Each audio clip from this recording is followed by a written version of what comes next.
It is. Okay, I'm going to start by thanking everyone for coming today. This is the first of this kind of event that we've done this year. And I'd like to thank Natalie for coming down and Luke for driving down as well. Natalie is the founder of Underground Ovation here in Cork and Raw Vision, which both have got off to a very good start. They've been going on a long time now. You can talk more about that as the chat goes on. And Luke is the founder of Fuinneamh Festival up the country, which it's a new festival in the last few years has been presented with a lot of challenges through COVID and stuff like that. So there's a lot we can learn from these two people. Thanks very much, and I'll let you get started. Thank you. You practically well for being here, yeah. Cool. So, how you doing? Good, yeah. Yeah? You got here eventually. I did, yeah. Luke took the wrong turn in, folks. I did, so he got here eventually. Rookie moves. Yeah, so obviously, like tonight we're talking about our different paths, but I'd like to focus a little bit on you. Like, I mean, tell all the folks here, like, where did it all start for you? Like, was it decks? Was it events? Like, where did it all start? Okay, so I'd say, first of all, I just want to say that it's an absolute honour to be speaking here at University College Cork, and I want to thank James very much for getting in touch and having me down. And I hope that you guys can take some positives from what I have to talk about over my experiences from the last, I suppose, 10 years in the event industry in Ireland. It all started out for me, I was always interested in music. I was always in bands growing up. And then, you know, you get to a certain age, you start going out to clubs, your shift of attention turns to electronic music, like for a lot of people.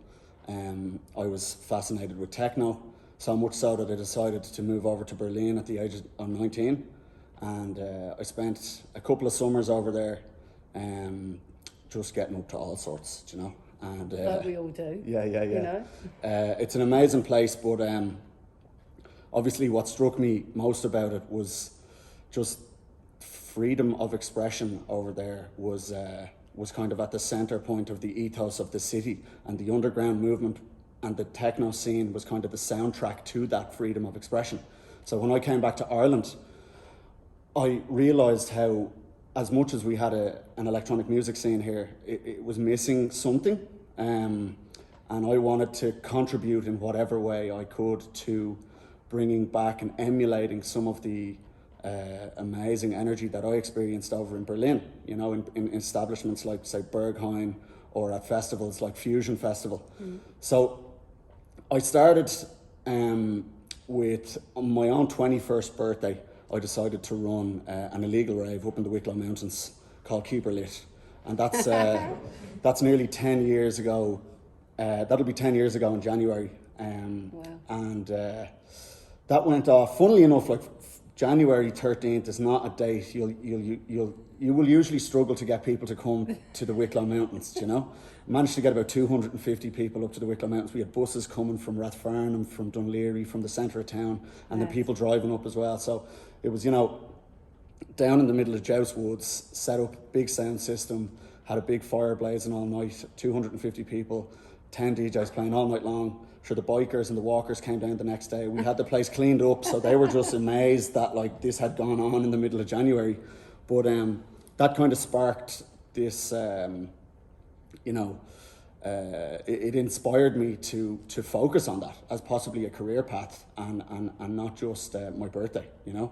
So Keep Her Lit became a quarterly event series that took place usually on Friday the 13th. Managed to hit 3 Friday the 13th as dates for the first Keep Her Lits, yeah.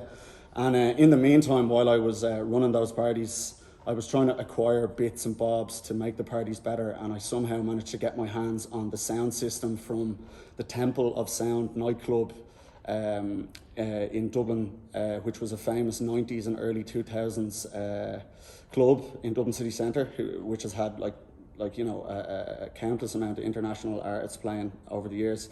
But the club shut down and the sound system was just basically in a lockup for years. A friend of mine got in touch and he said, hey, listen, I heard you were running all these parties. You might be interested in this sound system. My dad used to own a club. And I'm imagining this kind of thing, you know, like little boxes, you know.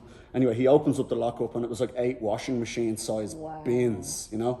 And for if any of you are interested in sound or audio at all, so there's a guy called Tony Andrews who developed Function 1 sound systems. But before he developed Function 1, he was involved with Turbo Sound, and he designed the first Turbo Sound systems. They were basically essentially the first Function 1 models. They're the horn loaded, they look like a transformer, they're evil, they sound fantastic. I acquired one of them, and that's what became the staple sound system at all of the Keeper Lit raves in the Wicklow Mountains. So we'd be going up to any old spot, like these, they were illegal parties, so we'd be going up to the mountains. But hang on a minute, you carrying those things up the mountains? I don't know, it sounds like washing machines up mountains. How did that work? Well, so yeah, there's things that people will always help you getting a party started. It's actually the takedown where you need the bodies, you know? Yeah. So we were never short of hands if I said, hey, we need to lift this sound system up into the Wicklow Gap or the Sally Gap or wherever, you know? And, you know, we'd be going to these really, like, out there spots, and somehow the locks might have been cut off the gates of the Quilcha forests and other locks might have been put on, but that allowed vans to be driven in and maybe the systems didn't have to be carried so far. But the parties kind of got us pretty like nationwide recognition with the event organisers, because a lot of people in the event industry in Ireland came from rave backgrounds. People start like their first parties are usually barely legal, you know, and that's where you cut your teeth. But I started getting phone calls from people, and they were basically telling us their old rave spots because they'd heard about the way we were doing things, you know.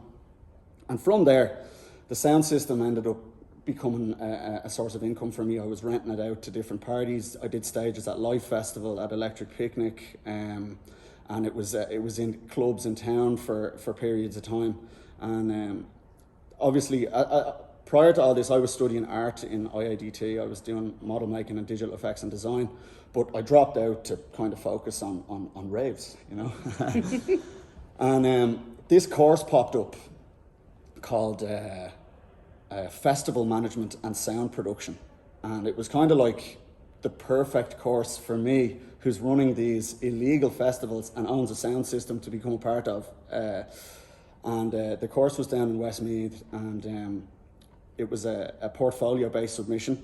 So I arrived down with a portfolio with pictures from raves from the Wicklow Mountains, you know? Like, here's proof. This is what I've done, and I'd love to be a part of this course. And the lecturers basically just, they were like, this is brilliant. This is exactly what we're looking for. We want to turn your passion and your interest in this industry into a legitimate career path for you. So I studied that course for a year. Straight off the back of that course, I got the job as the art director for Life Festival. As I said, I had a background in art as well. So working with the Life Festival guys then led me on to getting on board with the production team for Electric Picnic. And that's one thing about events, is that you can never meet enough people, you know? Like, you really need to be kind of offering up your hands at any possible opportunity if you want to break into the event industry, you know. And after a couple of years of working with Life Festival and Electric Picnic, I realised, and it had always been the dream formulating in my mind, that I was going to run my own festival. And I figured I knew enough people at that stage to give it a crack. So that's when in 2015 I made the decision to run a festival in 2016, which was essentially the very first Fuinneamh Festival. Now, it was called Lunasa in year one, but I was running it under Fuinneamh Productions. So a part that I missed, the sound system and the raves, I had a collective called Gwij Fuinneamh, which means our collective energy. So Fuinneamh and energy has always been a part of these gatherings. And Fuinneamh Productions, Energy Productions, ran Lunasa. And then for year two, after Lunasa actually went off without a hitch, by the way. And I don't know if any of you guys have been to either Fuinneamh or Lunasa or any of the festivals in the past, but we would be in our 6th year at the moment, you know. So 2016, Lunasa went ahead, and we actually won an award for the best new festival in Ireland. No way. And it's always been my dream to run these parties as independents and not to have corporate sponsor or any other funding than what we're getting from the ticket buyers, because that can keep the essence of the festival pure. And like I said, I'm gaining all of my inspiration from places like Berlin, you know, and the establishments over there. And that's always been a driving force for me. Can I ask you a question on yeah, that? of course, though? yeah. Do you think that, you know, when people start out events and they're running their own festivals, that they should maybe deter away from sponsors? Because some people maybe don't have the money and all of the other backbone, like sound system and stuff, and maybe this might be an opportunity. I mean, what do you take? I made every mistake possible, you know. Like, if I'd gone back from the start, I probably wouldn't have run a festival at all. You know what I mean? Like, it was heartache. Yeah, it was naivety in assuming that this was going to be easy, and crazy as well to think that being an independent was going to be achievable. You know, so like, I'll be honest, a huge part of me working in the events industry is because I love parties. I loved the session, you know. You couldn't get me home. I just loved living on the session. And that was burning the candle at both ends, because if your career is the session and then your session as a hobby, where's your time off? So in 3 days' time, I'm going to be 4 years sober, right? Oh, 4 wow. years Can we completely just sober. stop there? Nice one. Well done. So now, I still love the session, right? I just don't partake in the substances Sorry, anymore. we all like the session. Yeah, don't yeah, we? yeah. Hands up. Solidarity here. Thank you. I still... You're not alone now. And look, I still love being around it, but I just figured, for me personally and for what I was trying to achieve, that I needed to focus. And I just said that Fuinneamh had won an award in year one for the best new festival in Ireland. It also lost 50 grand, right? Wow. So that's huge. And I had no backing. Wow. Sponsors probably might have been a good idea, right? I also tried to go too big too soon. There was 1,600 to 2,000 people at that. We don't know, you know? Wow. That's bad. after winning an award in year one. That's your first one, though. Yeah. Despite all of that heartache and obviously a serious loss in money, Mm-hmm. right? The fact that you achieved that status surely is an opportunity for you to then achieve it again, you know, and roll on from that. And clearly, it didn't stop there. So year two, right? You're assuming that on the back of an award-winning show, you're gonna fucking sell out year two. Like, surely, Yeah. right? So go bigger, go better, clear the debts. No, it's not a good idea. Anyway, we lost 87 grand in year two on top of the 50. We also ran a small festival in the meantime called Higher Vision, right? That accumulated another 40,000 euro loss. So now I'm staring down Wow. 200,000 euro loss. I'm 25 at the time, or maybe I'm 26. Anyway, it was scary. It doesn't matter what age I was. And I also have a substance abuse issue, you know? So like, suddenly the session becomes this place where I escape from my responsibilities, you know? And this thing that I've been working on for years and years and years seems to start looking like a distant and impossible dream, you know, a pipe dream. Yeah. So I had to take a long, hard look at myself and make some big decisions. And the first decision I made was maybe to just knock the drink and the partying and the drugs for a while and see how that went. And within 4 weeks, I was super clear-headed, and I wasn't so scared of the debt anymore, because look, at the end of the day, if I wasn't able to pay it back, money is money. The project failed. It doesn't mean I'm dead. Do you know what I mean? You can always get up, you can start again, you can try something else. But at least I was going to try. I was going to try and clean up the mess. People in the industry started hearing what I'd done, you know, going sober, and that I was really taking the initiative to try and fix the problem. So I got a phone call from a crowd called Native Events. Native Events are a sustainable production company that focus on producing kind of like industry standard festivals and events, but with a plan to shift behavioural change around how we react with our environment, with the planet, you know? There's no point in putting on festivals and events if we're going to hurt the planet every time, you know? And that was always part of what we were trying to achieve with Fuinneamh, but it was a message that was buried in the back, you know? We were never able to get that to the forefront. So they heard about Fuinneamh, and I basically got this call, and it was, hey, we hear you need a hand with your festival. Native events are the same crowd that produced Body and Soul Festival, you know? So they came on board. We started having some meetings around where I went wrong, you know, and what we could do to shift the future and make it into a festival with longevity. So scaling back and almost starting fresh, but with the same plan, the same ethos, keep it an independent, was how we did that. So Fuinneamh year 3, I think we had maybe 1,000 people at it, you know? And I think we lost about eight grand. That's a serious difference. Yeah. From 87, So yeah, you know, it is. 50. That's great. It's though. still a loss, but we're going in the right direction now, you Yeah. know. And then there's another crowd called Archetype. Archetype are big involved with Life Festival. Look, these guys are people I've already worked with. As I told you, I was the art director, you know. They're a big part of Life Festival. They're actually a big part of the St. Patrick's Day Parade. They know how to produce shows. They know how to book acts. They know the techno scene, and they knew what we were trying to do, and they know me. So they came on board. So I'm perfectly happy to express or to disclose the information that Fuinneamh is now owned it's a collective. It has 30% owned by Native Events, 30% owned by Archetype, and 40% owned by Fuinneamh, which is me and a couple of my buddies that started it back in 2012, I suppose, essentially back in the Wicklow Mountains. Yeah. And with that team, we've been able to, we've all made all the possible mistakes, you know? So with that in mind, we're able to move forward and take all that into account before we make decisions on what we're going to do next. So Fuinneamh in 2019, which I can say was without a doubt our best show to date, probably had about close to 2,000 people on site.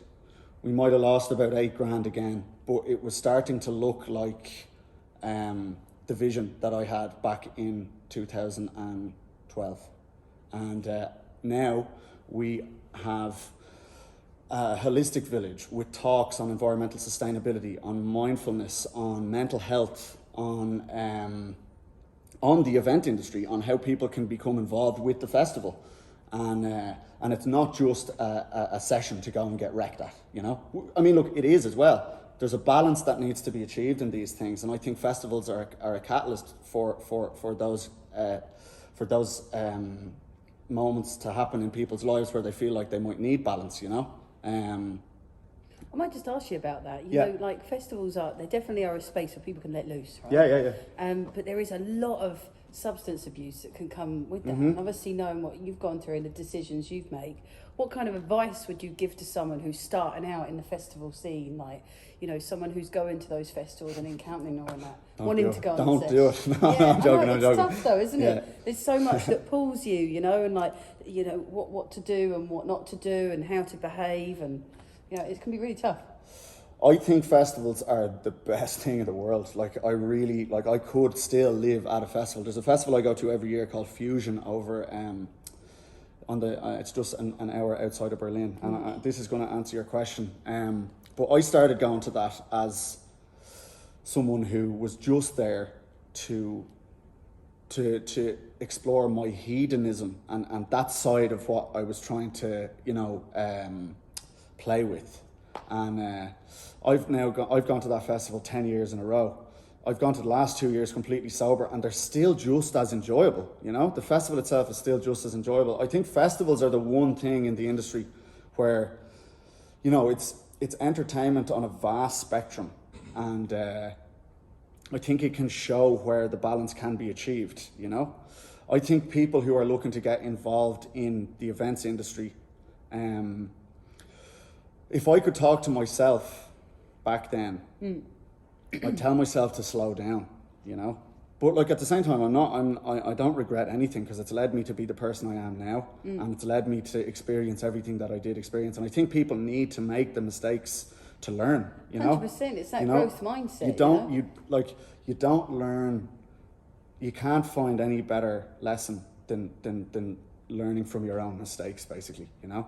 And I think festivals are a place that almost allow the transition from complete and utter, like as in even when you're working at them, like if you're a rigger, if you're renting sound, like maybe you start out and you're partying on the job and it's like that, but after a while you kind of realise that, you know what, I'm not really bothered doing that anymore, and it's still just as enjoyable. You're still setting up sound systems, you're still setting up stages, you're still a part of this experience where the end result is people having a good time, and that's rewarding in itself, you know. And like maybe you're going home and you're getting 8 hours sleep that night, but at the start you weren't, you know. And both are part of it, you know. And I think it's part of the journey, really, isn't it? Yeah, for sure. And depending on who you are and how you're receptive to that, can also be really magical, but it also can be very detrimental, you know, depending on what happens to you. For sure. Like, I mean, I'm lucky to be alive. Like that period when there was €200,000 resting over my head and I have a substance abuse issue problem, I'm very lucky to have gotten through that. Do you know what I mean? But that was such a big learning curve for me that not a whole lot phases me with my own projects anymore, you know, because they've already failed time and time again, so I'm not too worried about that anymore. And I think it's all part of growing up, is making mistakes, you know. Yeah, like it can be really daunting, you know, when you set up your first event or even run your first show and no one's there and you're like, I fucked it, you know. It's like, that's it, it's not going to work out, you know. But you have to like go through those motions, because it helps you understand like, why didn't it work? You just have to retrospectively go, what did we do wrong there? Was it promotion? Was it the acts? Was it the venue? Was it the people we were targeting? It could be anything, really. And that's what helps you build and understand, like what you did with the way that you made those losses, and like what you learned from others coming in as well. It's part of that journey. For sure. I suppose if any of you guys are you know, looking to pursue a career in organising large-scale events, my advice would be start small. You know, don't bite off more than you can chew too quick. Like one of the guys that's now involved with me, one of the guys from Native Events, I actually had met him before running the first festival, and he told me scale it back.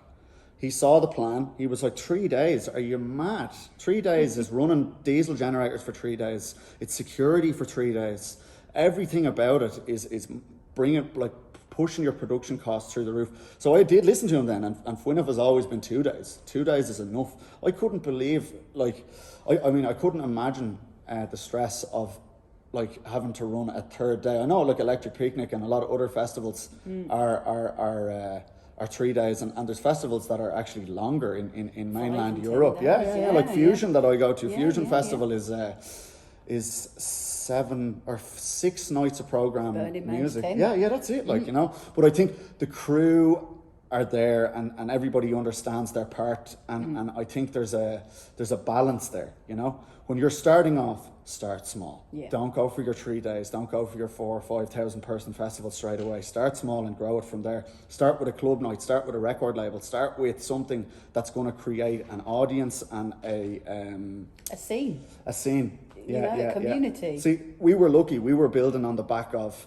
years of pretty well organised raves, you know, so people were like, Keep Her Lit. That was what the names of the parties were. I don't know if I mentioned that, but Keep Her Lit. Sorry.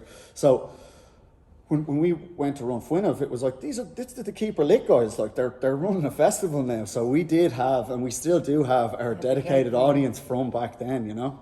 So it has. It's been an amazing journey. And so where are we going? Like, where is it at the moment? Like, you obviously got to a point where you're only getting the $8,000 loss. Where did it go from there? Did you make a profit? Next year, sold out show. Yeah. But in the meantime, COVID-19 pandemic jumps onto the scene. Yes. You know, so we had to postpone 2020 Fuinneamh, the very first sold out show. It was pretty gut wrenching. I was kind of standing back like, what is going on here? Like, you know. I remember I couldn't get a ticket. I was going to buy a ticket and it was sold out. No way. I was literally messaging everyone. Has anybody got a ticket for this? Well, look, you've the inside line for tickets now. She's all do. It's not what you know, is it? It's not what you know. But, it's who you know. So that in itself has been a massive lesson in patience and kind of surrendering to powers that are bigger than yourself, you know, because we have so many plans like around, like, so I come from an art background, not from a promoter's background like a lot of festival organisers do. So I'm mad into stage design, environment creation, and creating these like immersive spaces that tell a story and provoke thoughts. And I just want to say, have any of you seen Fuinneamh? Have you actually seen what it looks like? Yeah. Have you been there? Just like it's, no one here has been. Yeah. Well, look, we've got a couple of videos online. There's a documentary going to be coming out in January to mark the 10-year anniversary of the very first Keeper Lit party, and that's all going to be about it's basically going to be a longer version of what this talk is, with footage from all of the events, you know. That's mad. And some crazy stories in there too. Actually, here's a hilarious story back from one of the Keeper Lit parties. Give us some grit. Come on. The guards caught wind of the event, right? The event page said 500 or 600 attending, so they assumed 500 or 600 attending. Now, any event organisers here know if it says 500 or 600 attending on your event page, you're lucky to get 100. But we did have like 4 buses coming up and loads of cars, so you're talking about 200 or 300 maybe. Anyway, the guards followed one of the buses, right? They found the pickup location, and they were following a bus around the Wicklow Mountains. They were calling it the Keeper Lit Ghost Bus Tour, right? So the bus had to hide in Clara Lara, which is like an amusement centre in the Wicklow Mountains, and wait for the guards to feck off. And after they fecked off, they tried to make their way back up to the rave. I make my way out to the main road to meet the bus, but sure, as I arrive out to the main road, the guards are there, and I'm like, oh my God, what am I going to do? So they come over and they're like, what's going on? What are you doing up there? Are you part of the rave? And I'm just going for a walk. And so they're obviously not buying it, you know. And they're like, how did you hear about the rave? And like, oh, I'm DJing at it, you know, because they're not, like, they've actually found the organizer. And they're like, let me see your phone. You must have been texting the organizer. And I'm like, no. I'm like, oh my God, the cat's out of the bag. So just while this is going on, the bus shows up, right, behind them. And no longer are they interested in me, because there's a 50-seater full to the brim of ravers looking to come to the rave. So they're just turning around to me and they're like, get out of here, you. And then they're dealing with this busload full of revellers. And so I wasn't able to go back to the rave or anything, you know. I actually had to leave. So my friends were outside in a car. They'd arrived at the same time. So I had to hop into the car, and I'm like, here, like, just drive down the road. We need to get away from the guards. And like, they're freaked. They're like, here, we're going back to Dublin. We're not going to the rave. Your rave has been shut down. I'm like, well, I can't leave. I've the sound system up there. I've DJs. I can't look like I've just abandoned ship here, you know? So I tell them to let me out on the side of the road about 2 kilometres down, right? And I have to start trekking my way through dark night forest, listening to the sound of... So I'm following this through the woods, mind you, falling down crevices and everything, you know. I'm so lucky that I survived that walk. But halfway through the walk, the sound stops. Of course the sound stops. The guards found the rave. They shut the thing down, you know. So now I'm just in a dark forest with no idea where I am. Half cut as well, you know what I mean. I'm after having a fair few drinks, and I'm wandering around for about 20 minutes until eventually, maybe it's longer, maybe it's 35, 40 minutes, until eventually I hear, and I'm like, what the hell? It's coming from over here now. So I've trekked the wrong way, or it's another rave. So I start making my way back, and I somehow end up coming out of the woods behind the DJ booth, and my mate is there, and he's like, Luke, what's the crack? Where were you? You missed the commotion, the guards were here and everything. I'm like, what's going on? He's like, they took the distro for the Jenny. Paddy's an electrician. He hot wired it. We're grand. And I was like, and what about the guards? They were like, well, look, they realised that everybody was drunk. They sent the bus off. They were happy enough. They told us all to sober up and drive home in the morning. So they basically gave us the green lights to go for the night. No way. So that one went ahead, albeit with slightly lesser capacity, because that Ghost Bus tour never made it. And I'd say about 20 cars were turned back to Dublin. But we had about 150 people at it that night, and it was it went down as a very special keeper lit party. Is that going to go in the documentary? Definitely go in the documentary. I might just pull I've already told the story now, I might just pull this part out. Yikes. Yeah, talk from UCC. It's great to hear these stories though, because you know, as well as those like challenging times where, you know, it really hits the fan, you have those moments where you're like you've carried on there, you know, the guards come in, you're like, yes, come on. Yeah, and most of them, as I said, it's very hard to get people to take equipment out, you know. So like most of the time we'd go for 2 nights, and not because we wanted to, but just because it was like, we couldn't get enough bodies to carry the stuff. We may as well just set it up again and go for night 2 with like as many people as are here. You know, night 2 would just be a load of like absolute zombies. And the guards would come back up again and they'd be like, what's going on? Like, get out of here. But we always had so much equipment that I think it was impossible for them to confiscate such a large PA system. They'd be more impressed. They'd be like, what are you guys like bringing that much gear into the mountains? But yeah, I don't think I'll be doing them again, you know. There was the thought of maybe doing an anniversary keeper lit for the 10 year. But just we're so lucky that nobody ever got injured at any of them. Yeah, that's the other piece, right? Insurance. That's it. Like all of this. Yeah. Like, you know, like, because making a festival legit is like, every time I'm setting up an event now, I'm talking to An Garda Síochána. I have a really good relationship with them, believe it or not, up in Dundalk.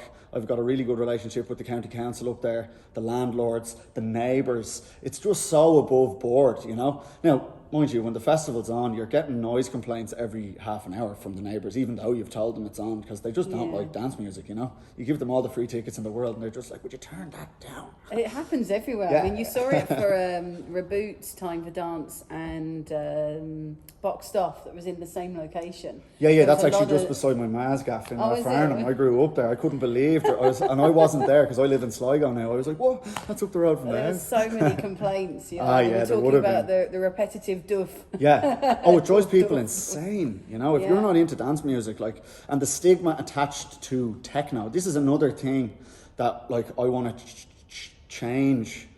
I think it's changing anyway. What I've seen in the last, say, 4 years in the electronic music scene in Ireland is that it has become more about the freedom of expression.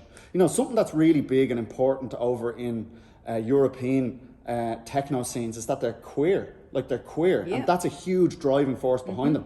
And I think in the UK and Ireland, we were missing that for quite a while, but it's definitely starting to make its way in. And things are freedom of expression. Yeah, you know, and like that's really important. But the stigma around people who don't understand anything about electronic music is that it's aggressive, it's fist pumping, it's testosterone driven, you know, it's fighting, you know. Because I mean, look, the current trend in techno is this like aggressive, distorted sound design, you know. And if I didn't know anything about techno and was listening to that, I'd imagine that everybody on the dance floor was knocking lumps out of each other, you know. Whereas you go to a techno dance floor and you couldn't meet nicer people. Yeah, you know? no, this is so true. It's like the harder the music, the nicer the people. It's wild. Yeah, it is. Even like if you go to a rock concert, people in a mosh pit, they're falls over, they're like, here, come back. Yeah, totally, yeah. It's actually lovely. Yeah. So where are we going now with the festival? Like, what's happening now? Obviously, let's just point out the elephant in the room here, COVID. Like, I mean, how did you get over? Like, have you got over that? I mean, I know I haven't got over it. I don't know about you folks. I'm sick of it. But I mean, like, it's been a struggle. You know, uncertainty is a leader in anxiety, you know. Like, I've had so much anxiety over the last 2 years about organising events because you just don't know if you're going to have to pull the plug, and inevitably we've had to pull the plug 2 years in a row now. And I think, James, you got in touch with me after you'd seen the video that we put out online. Like, we put out a video this year about our lack of communication from the government around the information that we were receiving for COVID and opening times and how the event industry was just being left in the dark. And it was too late in the day for us to be able to push go, you know? And there were so much things at risk. So like for the second year in a row, we had to postpone, and like we put out that video and it actually went viral, and like funnily enough, one of the best things we've ever done promotion wise for the festival was postponing this year, because it got the message out there that like us as an independent festival, we received no funding, you know, even though we had applied for it.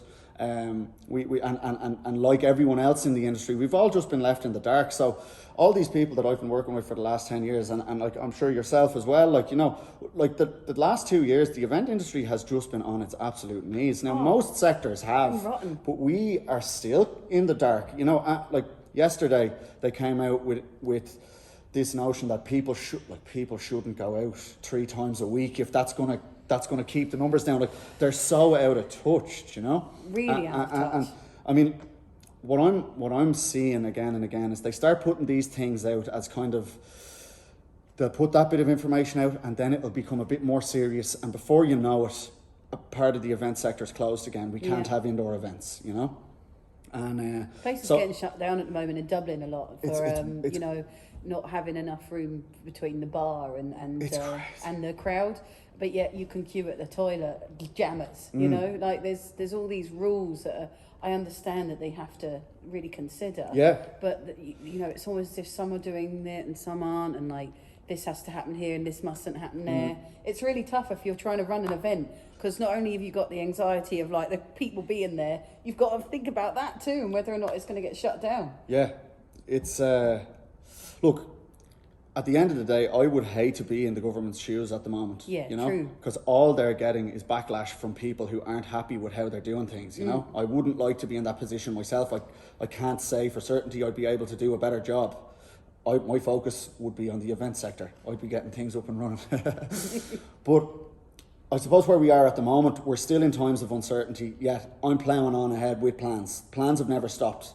We'll be planning towards a festival in September, which is our dates for Fuinneamh every year, and it will be our most it'll be our best show to date by a country mile. But you've got 2 years of planning gone into it. That's into creative design, that's into what kind of talks are going to be there, that's into the artists that are going to be playing, like the site as well. Like, we've been down there on numerous occasions building art installations with now no one to see them, you know, but they still exist, and they will someday be revealed to all of you, you know. Yeah. And we hope so.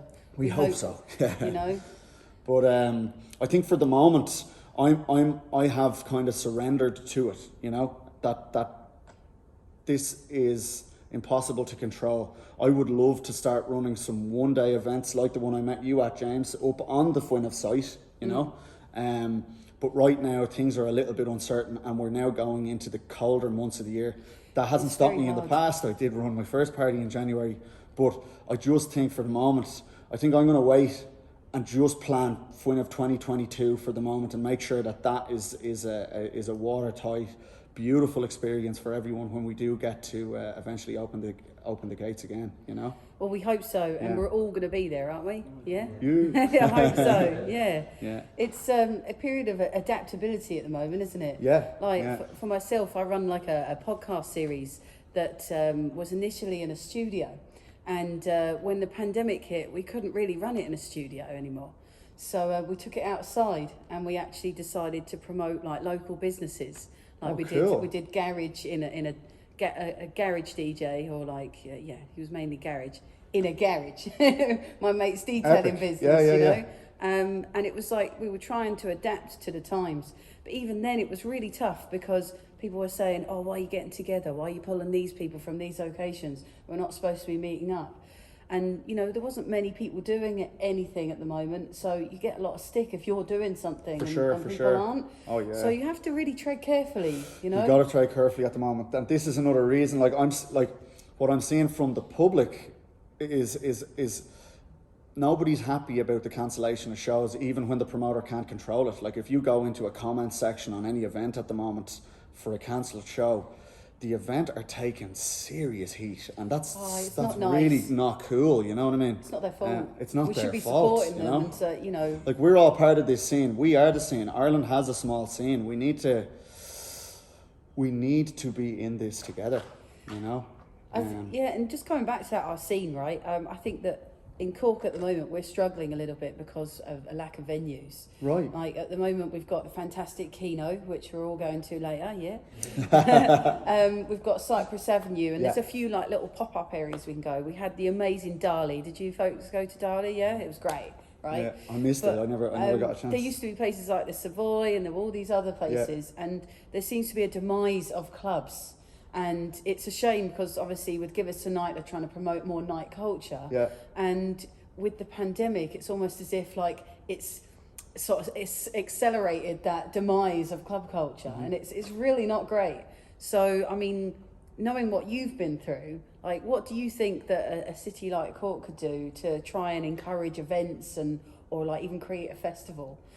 Well, Dublin are in the exact same. Yeah. Well, sure, all of our venues were shut down, and the development of hotels has begun. You know, we've lost the Tivoli Theatre, which was District 8. Oh, it was lost amazing. Hangar, which was the what was that? Such a Andrews good Lane venue. Theatre. Yeah.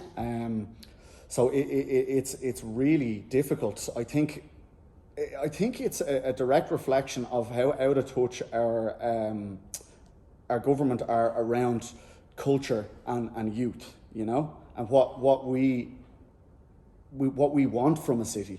Like, we don't want more hotels, you know. We want not if they come here. You know, yeah. like, where are we I gonna saw put it? a really funny video that someone had put together, albeit really sad as well, because the message in it was real.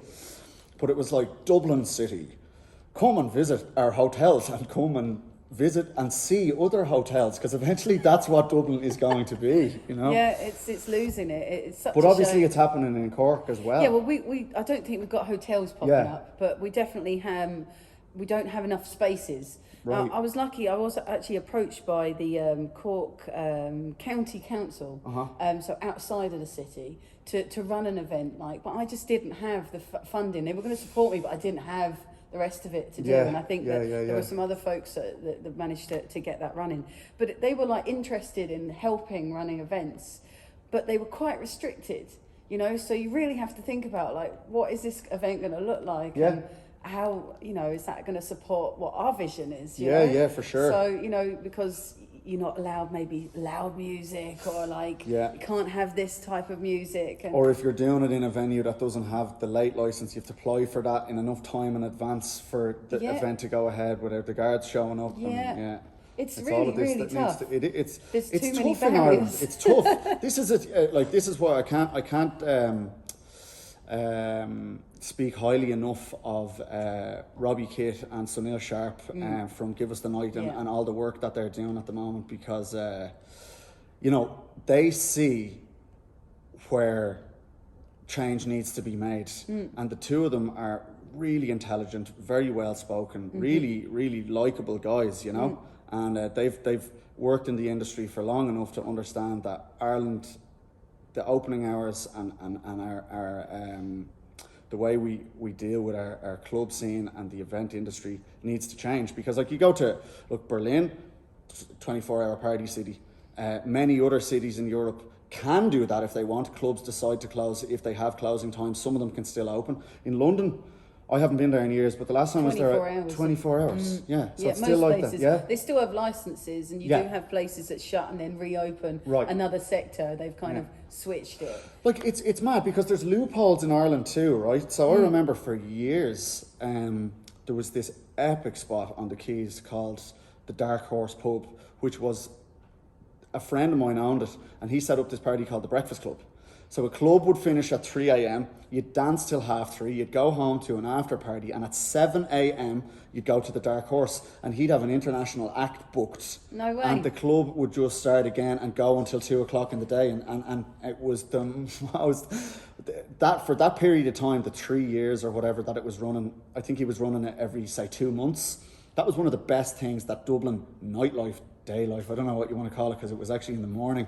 But that was the best thing that happened to the dance scene, you know. And it was more of an underground kind of vibe, was it, or was there a license to run it? Oh, at that total time? license. What I'm saying Really? is this was allowed. Oh, I mean, there was like obviously some sort of loophole then that they. It had an early license, that's why. it had exactly. Sorry, yeah. So it had an early license because it was on the quays because it was understood for years that people who worked at sea. That's true. Might come in Kind of at like all Charlie's, hours, I suppose. and Yeah, like Charlie's. exactly, yeah, and they need a point at whatever hour. Wow. So the early houses were opening early, basically, and the breakfast club was able to run from 7 a.m. until about 2 p.m.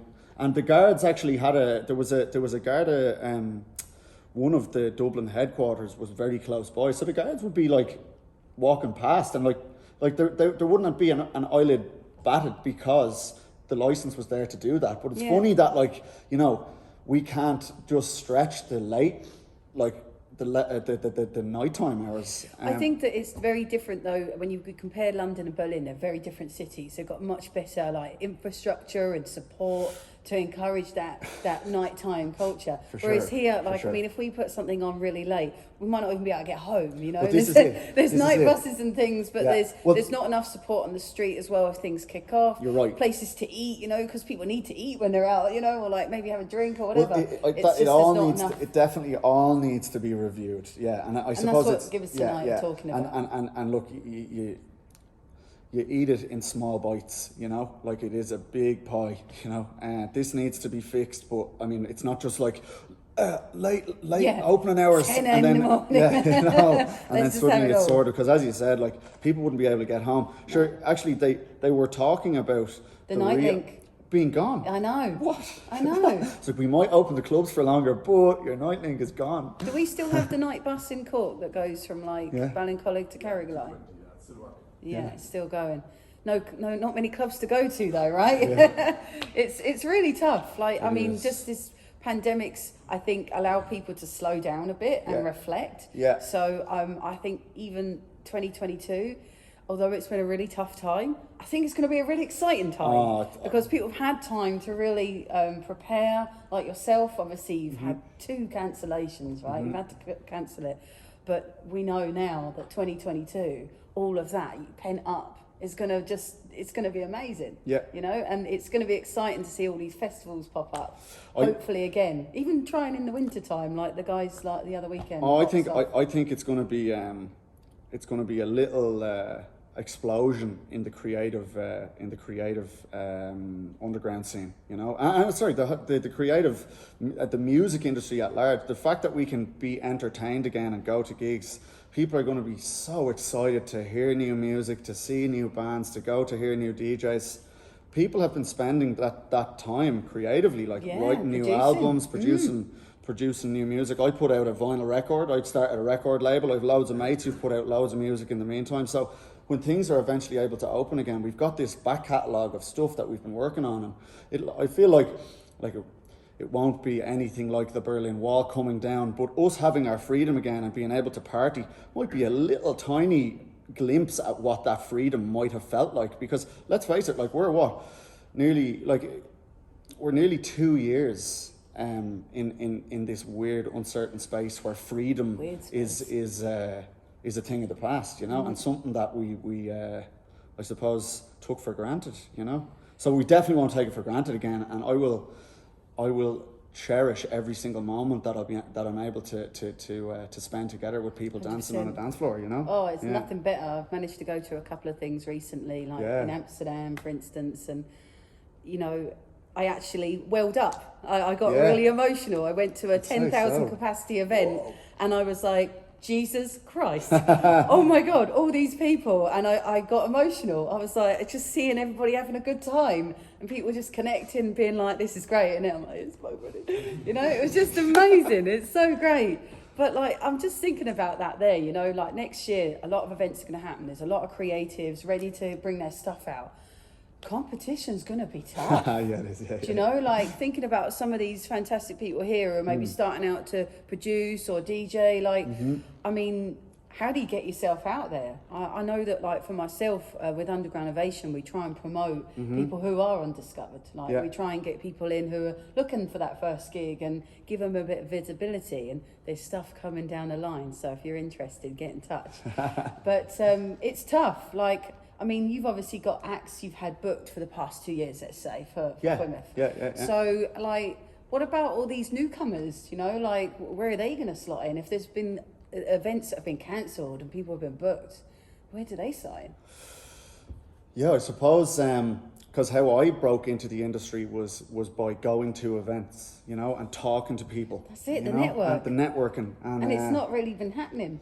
I think maybe the what the industry and how that looks is maybe just starting to shift a little bit, because podcasts are becoming really important and popular. Ovation Mix Show, just want to point it out, there's a podcast, check it out. Because there are people that have gained huge popularity in the COVID time, you know, and I definitely have been finding out about new and up and coming acts through their podcast series, and how I suppose social media is a ever evolving way of getting yourself out there, you know, and it's a tool that can be used to an advantage in It's free publicity. It's free publicity. Well, it's not even free, like, you know what I mean? A lot of the time you press the promote button and you pay for it. But I suppose, like, I don't know how many DJs are sponsoring their posts, you know, but we have to sponsor every post for Fuinneamh now, or else nobody sees it, you know. It's limited. You have to. Like, I remember I was touching base with a guy that runs the Daily Beat and Wonderground. You might know him, Mike McGuire. Yeah. So he did like a little workshop about how you can use Facebook and Instagram right. to support, like, you know, getting people eyes on your page, but the right kind of people, you know. And you really do have to do a lot of research. Like, you've really got to go into it and spend a little bit of money. But if you do it right, you can help it. I personally found it very complicated, and it's something you need to spend time on. But it does really help you, so I don't blame you for putting in that money. It's needed. Yeah, absolutely. It brings the right eyes there. But I think that's you know, maybe in the last 2 years, everybody's attention has shifted towards the screen a little more than we'd have liked to. But out of that, we are still finding out about the new artists, you know, and we can see how much work somebody's putting in as well. Like, I can see, God, I'm like, that person must just produce music day in, day out, because they're just like here's a new track, free download. You're like, where did that come from? Made it in my break, and you're like, what? Exactly. Yeah. I think, look, like anything, hard work and dedication. You know, that's how and like, if you put enough time into anything, you'll master the craft and networking too. But if you hadn't had the chance to network before, I mean, now is the chance. But the like, if the work has been put in the meantime, I mean, that's a huge starting point, you know. I think you do find folks who are producers who are like quiet and stick to their own, and they do well. And then you have folks that you see regularly supporting others. That's sharing it. Going to every gig, going to the friends gigs. Yeah. It's so important. Like, you don't really have a scene. Thanks for coming. Take care. Thanks for coming. Yeah. You don't really like have a scene unless you support each other. For sure. It's really important part. Yeah. Maybe we should open up to some questions. Yeah. Do you guys have any questions? How old are you? 30. Yeah. I'll be 31 in January 13th, because that'll be the 10-year anniversary of my when I threw my own 21st. And the mess I've gotten myself in since. 10 years is a long time. It is. Yeah. Yeah, to think that, like, it's now been a third of my life, you know? Like, 10 years, the last 10 years of my life have been dedicated to this, you know? More or less. Like, there's been no bigger thing going on in my mind. There's been nothing that's been taking my attention as much as Fuinneamh Festival and making that a reality. And it's rad to be able to stand back and to actually be like, you know, we're looking at running... How many times has it actually ran? Sorry. 6, you said, didn't you? No, we would be with 2 cancellations. So it has ran successfully 4 times, you know. We'll be running a 5th festival, which is astonishing, because I remember running the first Keeper Lit and imagining, maybe in 5 years this will have amounted and become some sort of festival. And it did. Yeah. And now that's 5 years ago, Yeah. you know, or longer. So It's good to have that vision though. yeah, it's wild. You know? It's wild. Yeah. And yeah. like to literally achieve it. Yeah. You know, you're constantly looking back, but at the same time, it's so important to have that looking forward. Yeah. And always have that light there. Like if anyone had told me 10 years ago that I'd be speaking here at University College Cork to people about the journey, you know, I'd be like, oh man, I want to be at that talk. I want to hear what the hell happened. How did he get up there? Yeah. We actually ran some talks in the summer. We brought like a few people in the industry because we couldn't get together. You know, we had Pioneer DJ come along and talk about Record Box and their new equipment. We had a few people talking about how you promote yourself. We had someone on music royalties as well, like how to get your head around that. And it went really well. I think maybe some of you might also have been at it. But these things are so important where you do connect and you come and you learn, because you could connect with each other here and learn something from each other. Because if you don't, then, you know, it's just your own information. It's so important to support your own scene and to learn from each other, but also to support each other. That's it. So important. Yeah. So make sure you're on the Fuinneamh page, you're giving all the likes, all the shares, Yes. you know, when everything comes Yes, out. yes. That saves you on the promotion now, you know, saves you a bit of bob. Thank you. Any other questions? So, do you know about the secret garden? I think it was the old man inside the house was sipping his pint. Is he the landowner, and how did he kind of... That's Dave. So the landowner, Eddie Toner. Man, maybe I'm going to have to edit that part out. Maybe he doesn't want to. Anyway, he's only 34, the actual landowner. That's young. Yeah, he inherited, like, you know, he was the only son in the family. So he inherited the land from his mother. It was his mother's land, and he took it over at the age of 24. So he's now been running the land for 10 years. And I mean, Belurgan Park, you've been there, it's a gorgeous site, like, you know. It's not just a venue, it's a forestry industry. He's got farmland where he's got 300 organic, it's a heifer farm, 300 cows, hemp, he grows oats. So like it's a total entrepreneurial business venture, and like Eddie's one of the coolest people I've ever met, you know. So approaching him, how I found out about it was my sound system was rented. I used to do keeper lit stages at another party called Middle Earth. It was called Middle Earth, and then people started coming to that party thinking that it was like a Lord of the Rings theme party. It wasn't.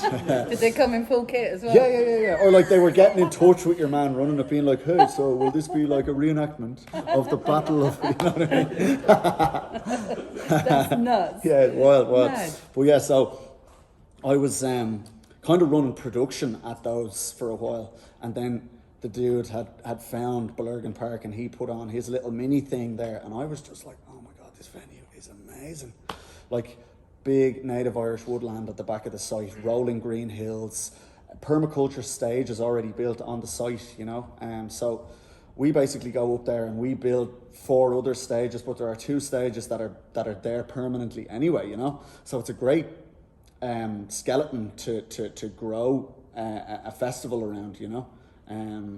But that guy, that's Uncle David. Yeah, he's just moved back from the UK, and he's living on the land as well. But it was great having him at the party.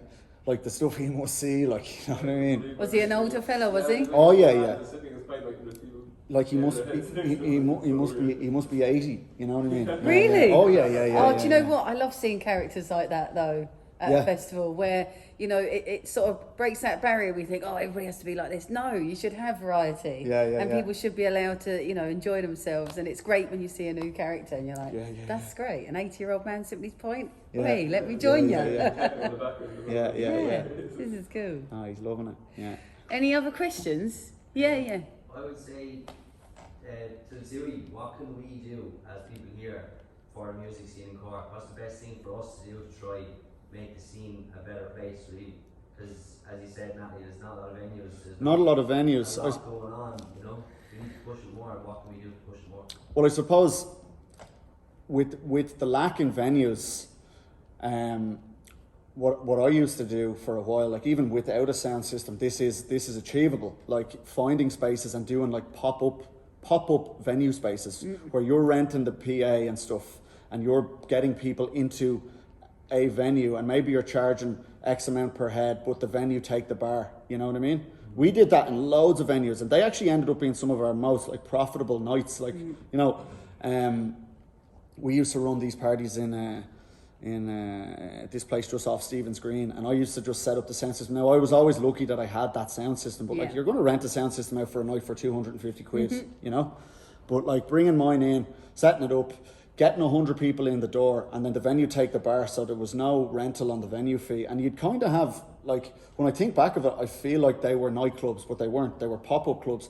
I mean, at the end of the day, the Tivoli District 8, that was a pop-up club, because the Tivoli Theatre itself isn't set up like that always. Now, they took it out on a lease and they had the sound system in for a longer period of time, and it became District 8, you know. But that was essentially a pop-up club. It was an empty room with a bar license that the guys were able to set up club nights in.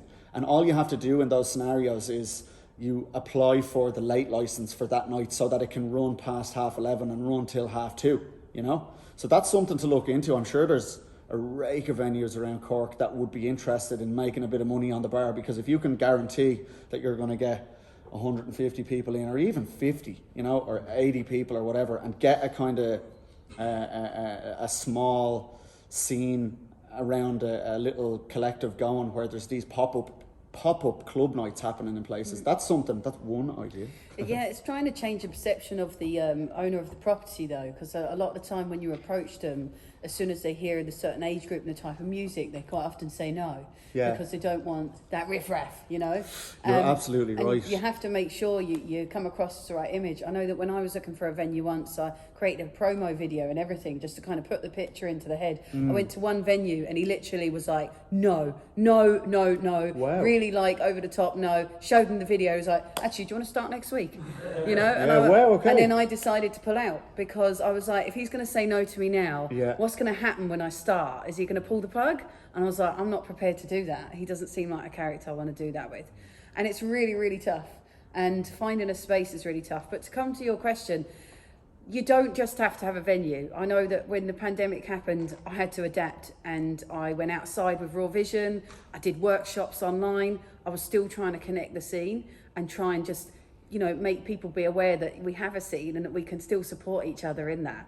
If nothing's open, there's still stuff going on, mixtapes, you know, talks. I did another little podcast where it's called Pause Play, and where I just connected with folks in the industry and we had a chat. And then people would just jump in and being like, oh yeah, that's what's happening, learn from it. Then go talk to that person, you know. So there's other things you can do, but the event is the biggest, is the cherry. You know, you need to have one of those. I think collaboration is something. If I could tell myself something back at the start, it's like, maybe don't go it alone. Like, you know, collaboration is really important. You know, and like you are all trying to achieve a common goal. You know, you're trying to build a scene in Cork. You know, so it doesn't matter whose event is whose. It's all for the scene, you know? Like, that's what your question essentially was. How do you build a scene in Cork? Collaboration and everyone kind of who's in the predicament coming together to possibly work on these pop-up nights, or the talks, the podcast series. And that way your reach is automatically tenfold, you know? So... Yeah, that's very solid advice. It can be hard at times to find people that are willing to collaborate. True. It very easily said, not so easily done. Yeah. Maybe go on a vision quest up the mountains or something first. Just break down the walls between each other and then collaborate, you know? No, it's so important. It's so important, though. How you sell that to someone? Go to the woods for a few days. A few mushrooms. We'll get connected. Tis the season, boy. It bloody is. There was another question, yeah? When you started Keep Religious, like then at the parties, like, what did your parents think of that? Like, surely they were like, what's going on? They were in the front. Fear. Like, did you even tell them? Like, Oh, yeah. I borrowed my dad. My dad. I've always played in a kind of ballads band with my dad, you know. So he has a little small PA system. I borrowed that as monitors for the first one, you know.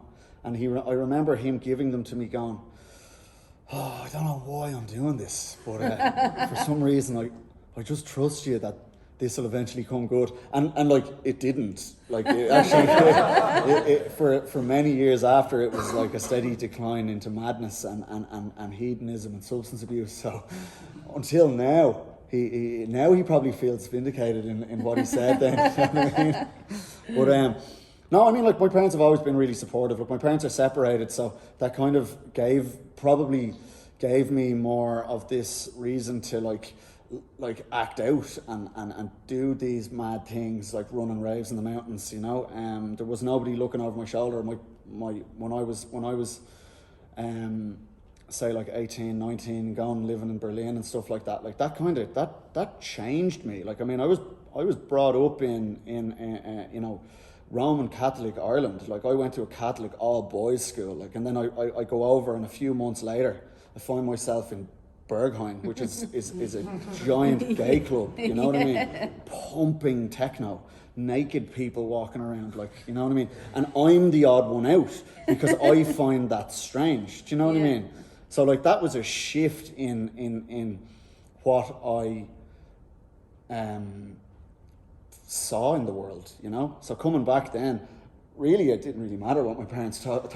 I was going to do it anyway, but luckily they greeted everything that I ever tried to do with support, you know. So that was pretty rad. Yeah, thanks, Mum and Dad.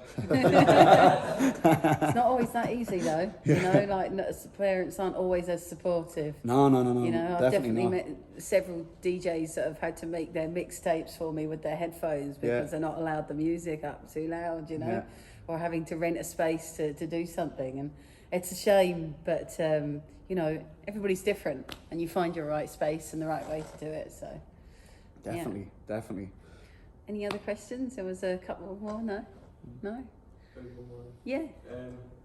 What we're finding now is, because of the pandemic and because festivals haven't been running, there's a lot of lads, like somebody in class there who'd be 18, 19, never went to a festival, who didn't get to experience. Like, the festivals where people experience dance music for the first time.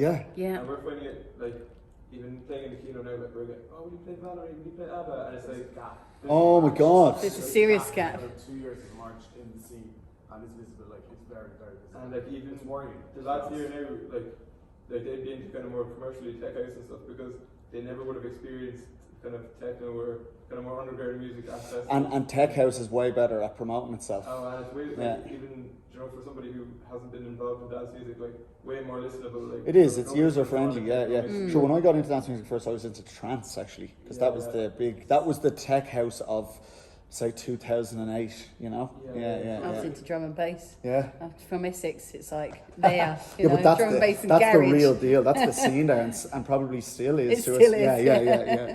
Yeah. So it's kind of hard to get people like techno. They just don't know it yet. That's what we kind of. Yeah. Oh, You're gonna play it until they do. That's what it is. I've always been techno true and true, and even now, like, even the way techno has ventured into this more distorted, aggressive thing, I still play straight up techno, like, as in, like, more Detroit, Berlin style, like your Robert Hood's Osgood Ton label. It's like, it's kind of in the middle, you know what I mean? It's not soft, it's not hard, but you could put it in any set, you know. Here's me promoting myself as well. I play the best music ever. No, but when I was starting out, the big thing was deep house. And everyone thought what I was playing was too hard. And if I ever put on techno at a party, which now, if I put on my kind of techno at a party, people are like, no, something faster, that's only 135, we want 145. I'm like, what? Back then it was 122 and groovy out, like, you know what I mean? So there's always just a shift in what people are after. And there's part of me that thinks it might be a direct reflection of, like, the underlying psyche in the demographic, you know, like the what's happening in the subconscious of the youth, you know, like right now it's this more aggressive, like, because of the pandemic and because there is no freedom, maybe that there's a need for more of the most you can get out of it, you know. Yeah. That's a talk for another day. We could probably go into the psychology of Yeah. Oh, there's but yeah, I don't know.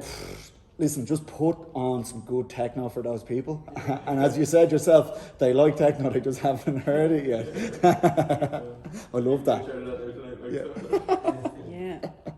Well, if you think about it, like you guys here have an opportunity to support that scene in the way that you want to make it. If it's a small scene, you can create it. You know, if you have events and you want to play what you want to play, then you're going to have loyalist people that come along because you are the events.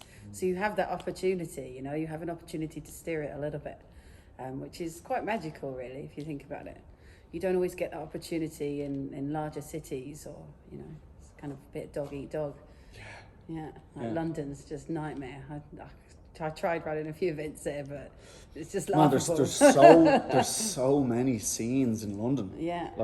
Like sound system culture is something that never really took off in Ireland, but in the UK, like building your own rigs and putting on your own parties and showing off your sound system. It doesn't really matter who's spinning. It's like, listen to that sound system. Yeah. And that's a really cool part of that culture, because I mean, at the end of the day, you're going to a party to listen to music. Yeah. Like, I always thought it was funny when you went to a club and it was like big lights on the stage all over this DJ who's doing the same as every other DJ, and on the back it says their name and stuff like this. And it's like, I mean, I prefer it when it's like lights overhead and the sound system's immersive and the DJ box is just a tiny thing, and it could be E-Tap Kyle, Ben Clock, it could be anyone playing, but it doesn't matter. What it's about is the dance floor, you know? Yeah. Because it's dance floor music that we're playing here, you know? Yeah. That's why I like things like Boiler Room, you know, because they encourage you to get immersive into that. Yeah, you know, right. like it's not like it's not just all eyes on the DJ. It's like, I'm a part of this. Yeah. It's nice. And to some people's detriment as well, becoming part of it. I definitely did. I did the piano fingers to Kink at Ava, and realised I was on camera. So No there's way. me like diddly. Amazing. Whoops. There's that dude with the funny tiny glasses at I think it's Orla, playing at AVA one of the years as well. The guy at Ava, with the coloured shirt, and he's all Exactly, yeah. So he was there again this year. I He wasn't at it, was. but I saw him at the front. did you see him? Yeah, because my yeah. buddies all have pictures with him, and I'm like, that guy became full on famous He from that. did. Yeah, Mad. yeah. Oh, did you go to Ava? No, I had there was a ticket there for me and everything. I think I was just worn out. I think I had a lot of work on in the weeks prior, and then the worst decision I ever made, you know. Fear of missing out went tenfold when like all your buddies are just sharing live updates of like the FIAC set, and you're just like, fuck's sake. Did anybody go to Ava? Did you? Yeah, it was good, wasn't it? Yeah, it was great. Great to be at it. Yeah. Well, hopefully we've many more of this, and we hope that Fuinneamh happens in September. Yeah. And like when when there's a realistic feeling that events can be run without cancellations, there will be. I'm like, Fuinneamh is going to not just be the 2-day camping festival. It's going to go back to parties like what Secret Garden were up on the land. Hopefully 3 or 4 or 5 times a year, you know. Great. So if I can get them going between now and September, like, you will be some of the first to hear about it, you know. Yeah. Because I mean, they're always limited capacity as well, like, you know, the smaller ones. But I can't wait to get behind the wheel of running events again. I don't know how I'm actually saying that. Like, all they've done is cause me a heartache. But look, this is it, isn't it? Like, we're part of something that's bringing people joy, and it's allowing people to express themselves, you know. So that's really important. Brilliant. Looking forward to it. Yeah. Cool. Well, shall we call it time? Yeah. Thanks so much. Thanks Thanks for everyone.